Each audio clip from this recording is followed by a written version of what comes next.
Shout out to this person who just really wants me to make a video on Sin Eater. From this point on, I will not even mention his name just to spite you. In the main Marvel universe, Venom is currently considered a hero, more or less. He fights to save the innocent, he's friends with the Avengers, and spends most of his time being a supportive father to his son. However, it wasn't always like this. Way back in the 80s when he made his first appearance, he was introduced as this borderline insane, cold-blooded murderer who would stop at nothing until he killed his greatest enemy. We're talking about a guy who would bite people's heads off here. So how did we get from this to this?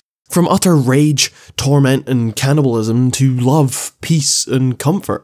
Now for those who don't know, I'm talking about Eddie Brock, the original Venom, and the redemption arc that had been building for the past 30 years. Because despite all the countless reboots and crossovers and spin-offs that made this video a nightmare to piece together, it all comes together as this one solid story. The story of a man who was shaped by his childhood trauma, went through absolute hell, but eventually came out the other side a better person. Eddie's story doesn't really get off to a good start. He was raised by an angry, violent father, and as a coping mechanism, young Eddie would get drunk and steal his dad's car. This would result in a fatal car accident, in which he ran down a child playing in the street. Now, Eddie displays all of the emotions you'd expect. Anguish, regret, he was raised Catholic so he probably thinks he's going to burn in hell, but what really shines through is his sense of righteousness. Eddie's dad is a powerful figure in their community. Eddie could easily get off scot-free and it'd be like this whole thing never happened. But Eddie's personal traits, his moral compass, overrides this. He wants to tell the truth, he wants to plead guilty. Sure, he'll end up worse off because of it, but it's the right thing to do. Eddie's dad, however, has a different idea. Knowing what it'll do to his family's reputation, he insists that Eddie pleads innocent and lies to the police. To make things even worse, when he is challenged on this, he savagely beats his son into accepting the plan. This is the moment that shapes Eddie's future. His dad is one of the only people he looks up to, the only person he seeks approval from, and as a result, the only person who can get him to degrade himself like this. This love for his dad, combined with his young age, has left Eddie's soul susceptible to corruption. He's forced to abandon his morals, and in doing so he adopts his father's messed up worldview.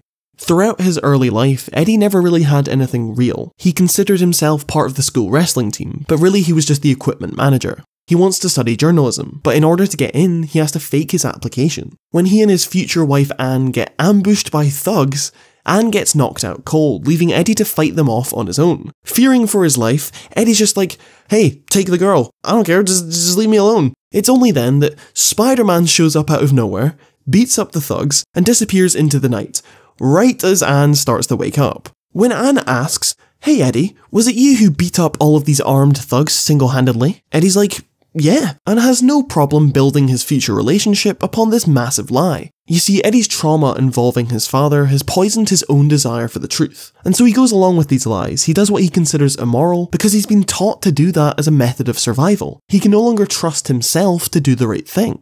Eddie eventually marries Anne and builds a reputation as a solid reporter. He releases an exposé on a serial killer, a move which surges his popularity in the news industry and makes him super successful. However, Eddie's success is short-lived, as Spider-Man exposes the real killer, outing Eddie's article as fraud. Despite genuinely believing what he had published, Eddie's years of lies and deceit have caught up with him. What slim chance he had at impressing his father is now completely gone. His wife divorces him, his very soul gets rotten to the core. I mean, just look at him! All he has left is his faith as a Catholic, and even that's not enough to stop him ending his own life. Just before he ends it all, however, he visits a church to seek forgiveness for what he's about to do.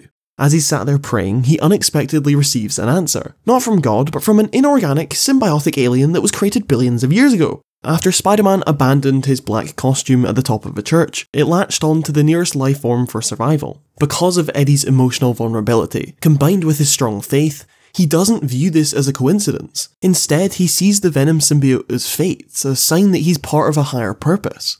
The suit doesn't just bond with him physically, it appeals to his life experiences. They've both been rejected, they both need someone else in their lives to help them, and most importantly, they have the same goal: to kill Spider-Man.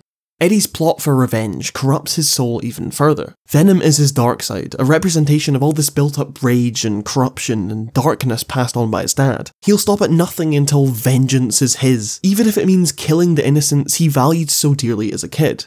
The messed up thing is that Eddie truly believes he's in the right, that it's all Spider-Man's fault, and it's this twisted sense of righteousness that enables him to do these terrible things. But as powerful as Eddie now is, it's still all fake. His strength, his weapons, his clothes even. They're all just illusions created by the symbiote. They're not real. And Spider-Man takes advantage of this. He exploits Eddie's inorganic webbing, he attacks Eddie's illusions with his solid sonic blaster, and in the end, Eddie is defeated with a very real, very painful kick to the face.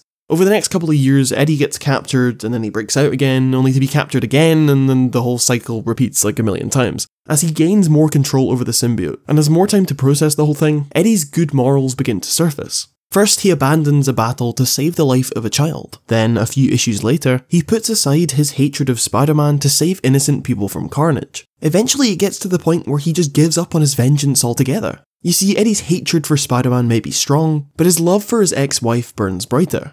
It's Anne who helps him break free of this messed up worldview and lets him see things for what they really are. Spider-Man saves innocent people. So by killing Spider-Man, Eddie would indirectly be allowing these innocent people to die. Thus, Eddie makes a truce, to which Spider-Man reluctantly agrees.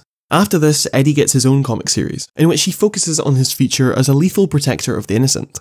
But he can only look forward for so long, and his past repeatedly comes back to bite him. He's given all of these opportunities for self-reflection, for some sort of redemption, but he half-asses them. He runs away, he solves the problem just by shooting at it, or he fakes the solution altogether.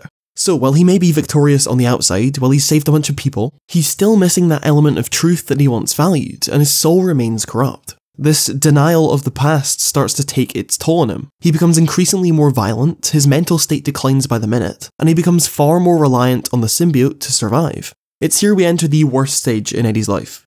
Hell. During this time, he gets taken advantage of by the Sinister Six, his own symbiote, the f***ing United States government. This self-control, this independence he's built for himself away from his trauma, is crumbling away. He starts to resent Spider-Man again, once more using him as an outlet for all this repressed anger. It's this giant relapse all at once, falling back on villainy as a coping mechanism. He's consumed by fear, he completely loses hold of who he is. It gets to the point where he doesn't have the mental strength necessary to hate Spider-Man anymore. Like he can't remember why he hates him.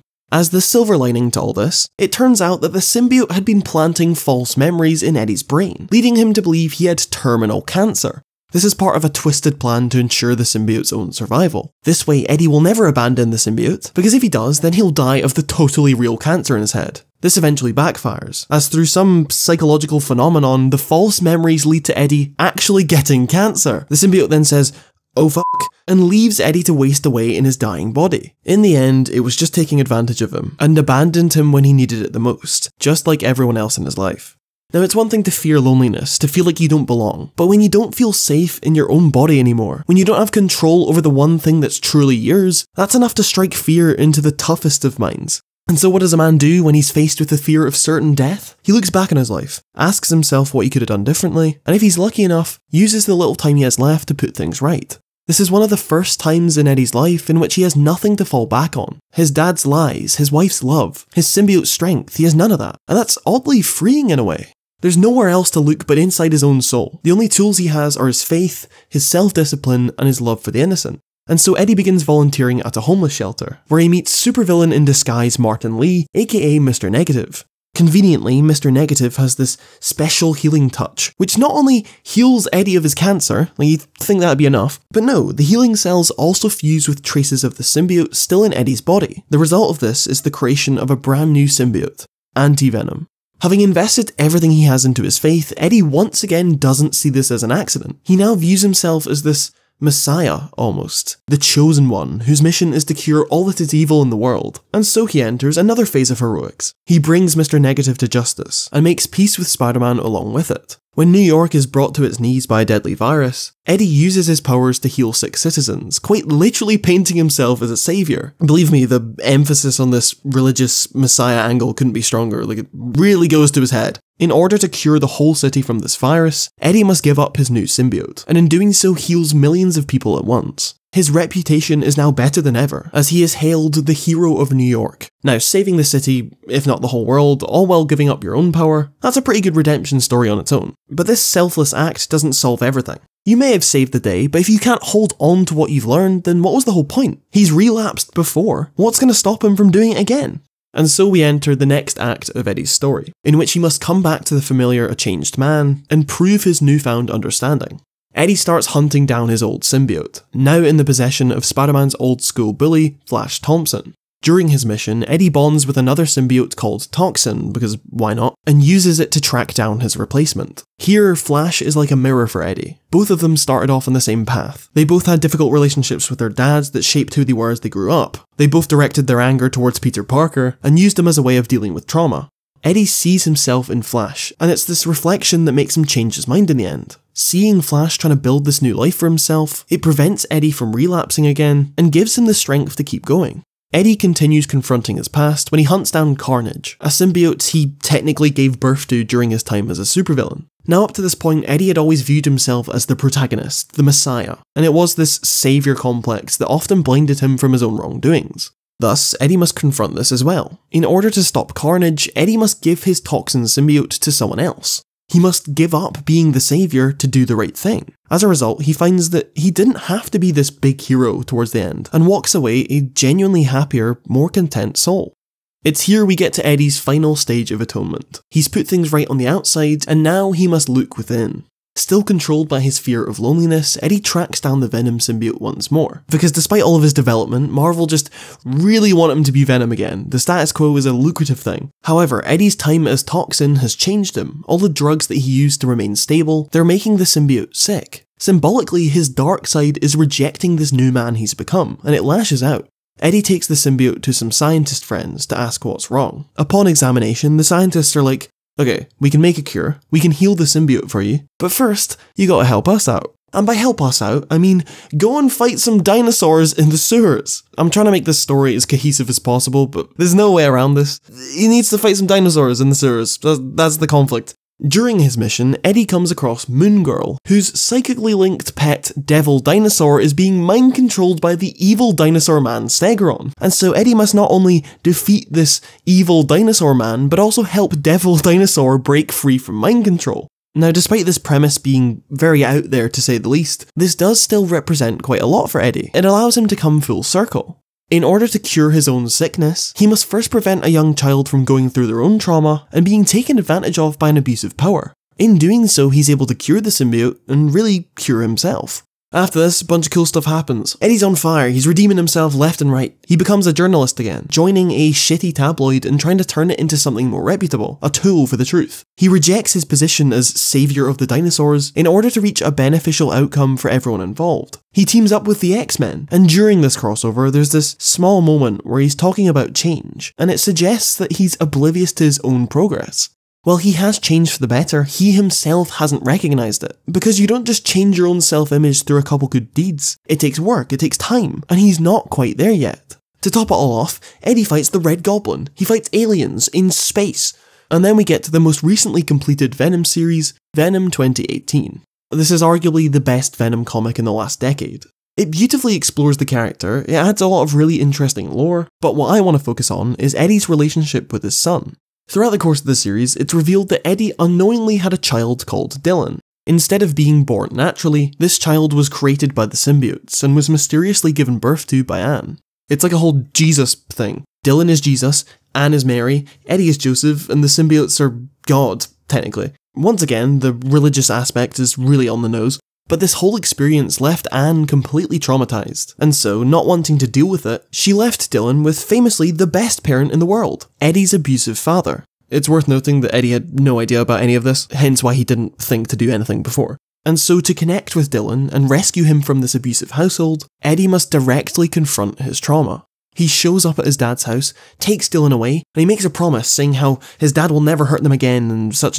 But it's not that simple. Eddie's triumph over his dad is therapeutic, sure, but it doesn't solve much internally. What Eddie instead has to do is realise his own self-worth and accept his own development. He needs to put the work in, believe in himself enough to look after Dylan, and break the cycle of trauma that's plagued his family for decades. If the symbiote is Eddie's dark side, Dylan is his conscience, his light, his hope for a better future. This isn't an illusion, this is an honest, tangible life that he has to look after. And doing just that, nurturing Dylan and being the father figure he needs, allows Eddie to nurture his own future. At the end of the series, Eddie's trauma isn't completely resolved. He doesn't get to run off into the sunset with a happy ending. Yes, he's built a life for himself with Dylan, he's best mates with Spider-Man, he's become an interdimensional god, don't worry about it. But at the end of the day, he's still a broken man. He can't quite trust himself to know what's right. He turns down an invitation to be an Avenger full time, and he still has some darkness inside him. But that's not the point.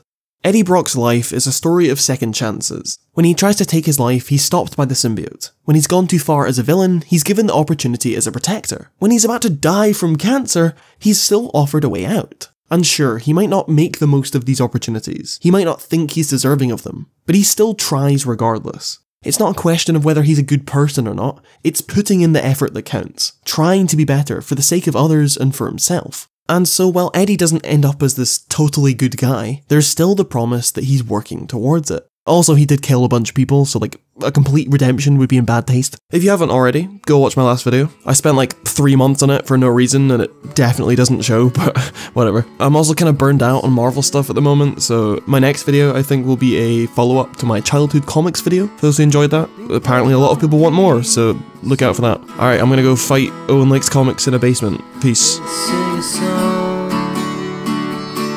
on the way back home, you and me shooting holes at the